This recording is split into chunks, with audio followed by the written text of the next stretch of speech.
So basically here we're doing more with probability. You know, we're still in chapter 9.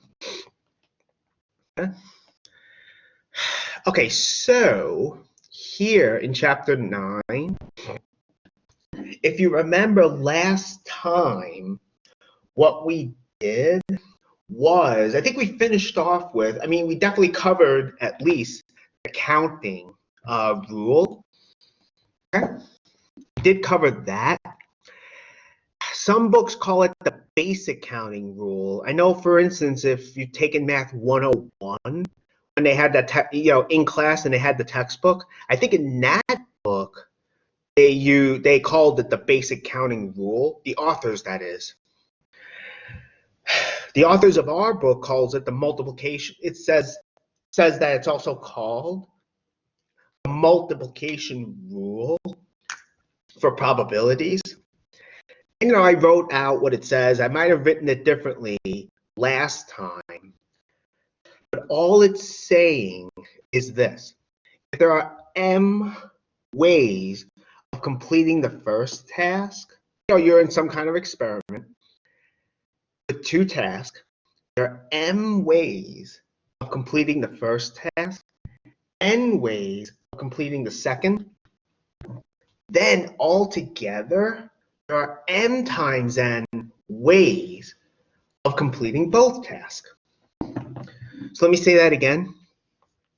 If there are m ways of completing the first task and n ways of completing the second task, then the total number of ways of completing both tasks is m times n. Essentially, you just multiplies what this is saying. You could think of it as an example, that is, if you're in an experiment, and let's say you're rolling a 6-sided die and recording the number you roll, that would be your first task. The second task could be flipping a coin, a 2-sided coin, and you're recording whether it lands heads up or tails up. Then from the first task, there are 6 possible outcomes from that, right? 6 ways that can be completed. Mostly because there are 6 numbers you can get. 6 different numbers you can get. From the second task, there's 2 ways of completing that, right? You can get heads or tails from the coin. So altogether, you would have 6 times 2, which is 12 ways of completing both tasks. So basically, you have to multiply is what we're saying. You multiply. That's really what we're saying here. And you can also generalize this to more than 2. So let's say there was a third task you have to complete as well in an experiment. And let's say there were W ways of completing that. Then, altogether, you would have M times N times W ways of completing all 3 tasks. So again, you just multiply. That's all we're doing. What's nice about the counting principle is we can get the total number of outcomes without having to list them all. And that's very convenient. You could list them all if you had to, but that's not always the best thing. That's not always the best option. For instance, with the coin and the die example I just said, there's 12 outcomes altogether. That's not terrible. What if we're rolling 2 die instead of a die and a coin? So for the first task, okay, you would have 6 ways of completing it, 6 outcomes. That is, you could think of an outcome as a way of completing it if you want. So you have 6 ways of completing task 1, rolling the die. For the second task, since you're rolling the same die again, you have another 6 ways of completing it. So altogether, to complete both tasks, you would have 6 times 6, which is 36 ways of completing both tasks. That is, you would have 36 possible outcomes. That's not so terrible either, but it's still a fair amount. Well, again, what's nice about this is you don't have to list all the outcomes to get the number of outcomes. Okay, that's good. Well, before we do the worksheet, let's do an example or two. Okay, so let's say for next semester, okay, you have these choices to make. You have to take a math class, an English class, a history class, and a science class, let's say. You have these four kinds of classes to take. Let's just say that. So let's say there are 5 choices for your math class. There are 8 choices, say, for your English class. There are 3 choices for the history class you have to take, 4 choices for the science class you have to take.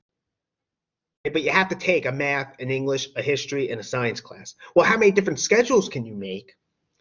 You just multiply. You have 5 outcomes for the math class.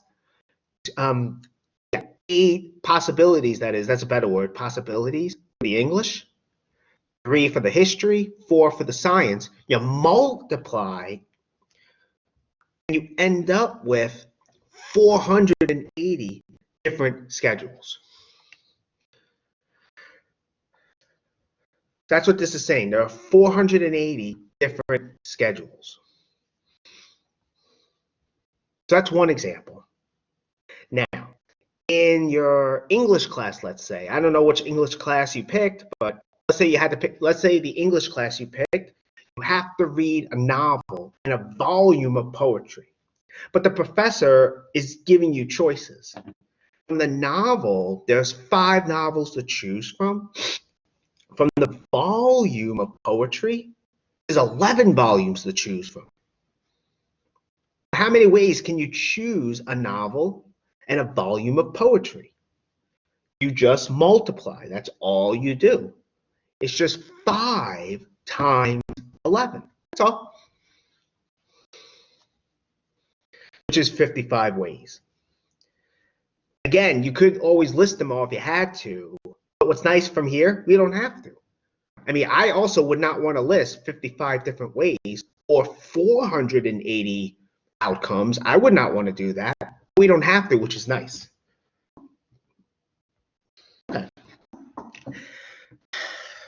Okay, now what I want to do is I want to do part of that worksheet. I did email it. I also emailed the notes, so it should be in your inbox. Let me share the worksheet now. I'm going to get to the worksheet. Again, I'll do part of it.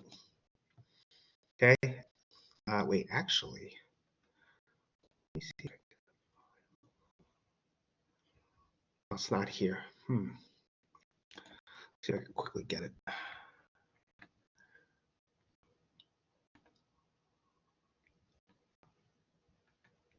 All right, let me share it here. I was going to share the file through Blackboard, but I think it'd be just better. It'd be easier to share as a screen. So here we go. So these are just basically writing out the sample space. That's all it is. But of course, the counting principle does come into play, because you could figure out how large the sample space is using the counting principle. You could do that. So some of these are pretty simple to do. Let me do that. Okay, so I figured I'd do some of these with you. I have Microsoft Whiteboard. I am going to use that sort of like a Blackboard. So let's do this. All right. So for the first one, okay, we have a sandwich shop, okay? That sandwich shop has 3 types of sandwiches. I mean, if I gave you this on a quiz or something, or exam or whatever, I would probably put more directions in where I guess it would be, how many, you're choosing to have a sandwich for lunch. And these are the 3 choices. These are the 3 possibilities. Well, then your sample space is going to be pretty simple. It's just 3 elements in it. Your sample space, namely, will be this. Let me get to the whiteboard. Okay, now I got to share the whiteboard. It's really annoying. I can't share more than one thing at the same time. At least I don't think I can. Let me pause this recording.